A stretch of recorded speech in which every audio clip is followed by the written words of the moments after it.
Ya, bagaimana cara untuk bertaubat bagi pelaku riba? Sedangkan pelaku riba tersebut masih mempunyai utang di bank atau utang cicilan rumah. Ya. Pelaku tersebut belum bisa membayar utangnya. Ya. Solusinya adalah menyelesaikan utang tersebut. Ya. Utang tersebut sudah terjadi, entah kita sudah tahu ilmunya atau belum. Mungkin belum tahu ilmunya, ini lebih ringan, atau sudah tahu ilmunya tapi masih mengikuti hawa nafsu kita. Ya. Tapi karena sekarang sudah terjadi dan kita tidak bisa lepas, maka kita harus menyelesaikan utang tersebut, ya, sambil beristighfar, bertaubat kepada Allah Subhanahu wa taala, bertekad untuk tidak akan mengulanginya lagi. Ya. Di Jember ada seorang polisi, Masya Allah ya, jazahullah khair. Dia ngomong, Ustaz, ana ini bingung jadi polisi, Ustaz.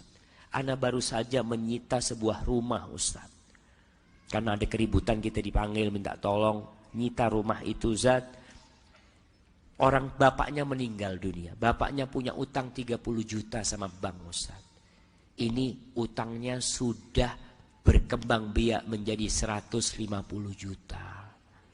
Rumahnya harus disita. Ini kezaliman riba. Antum jangan sampai menjadi pendukung riba. Keberadaan antum di tempat riba. Antum kalau ada di bank terpaksa, antum ingat, jangan-jangan azab Allah turun, gedung itu hancur, antum ada di dalam. Siapa yang menjamin?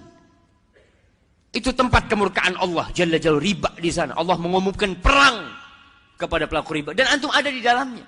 Said that one of the non-Muslims is saying you Muslims are hypocrites, you are dealing in interest, etc. How can he convince? Brother, there are Muslims who own bank, but tell him that the major banks, it's owned by the Jews. And all the banks have got security, finally it goes to the Federal Bank. You know, Federal Bank in US. And Federal Bank in US is not owned by the US government. Many people think that the Federal Bank is owned by the government of US. No. It is owned by 7 individual families, and all of them are Jews. JP Morgan, Rockefeller, all of them. So your friend doesn't know the banking system. He doesn't know that how it is controlled by the Jews. So the full world, interest-based banking is controlled by the Jews. But I do know that there are some Muslims who own banks, interest-based banks, which is wrong. It's haram.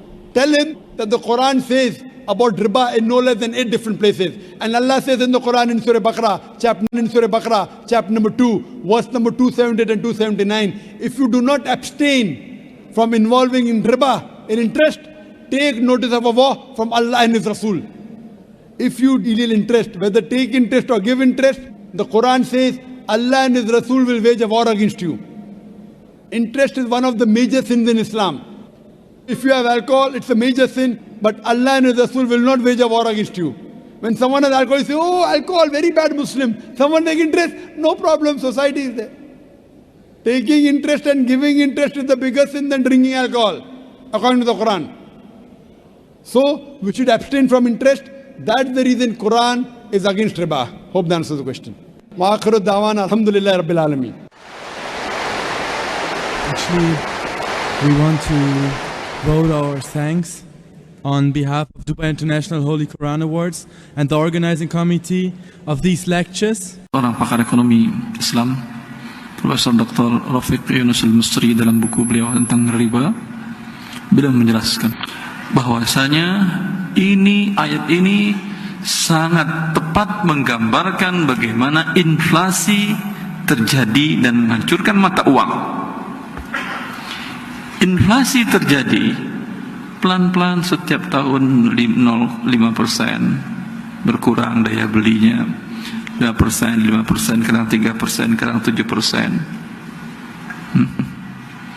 Dan teori inflasi dari zaman semenjak manusia membuat teori inflasi sampai sekarang mengatakan bahwasanya yang menyebabkan terjadi inflasi adalah riba.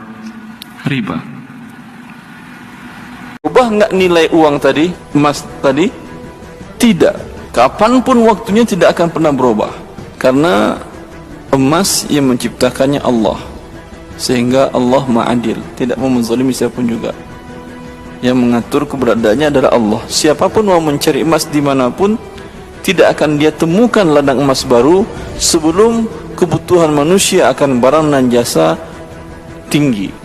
Tetapi ketika jumlah manusia banyak seperti tanda-tanda hari kiamat nanti, akan ditemukan ladang emas yang baru dan banyak.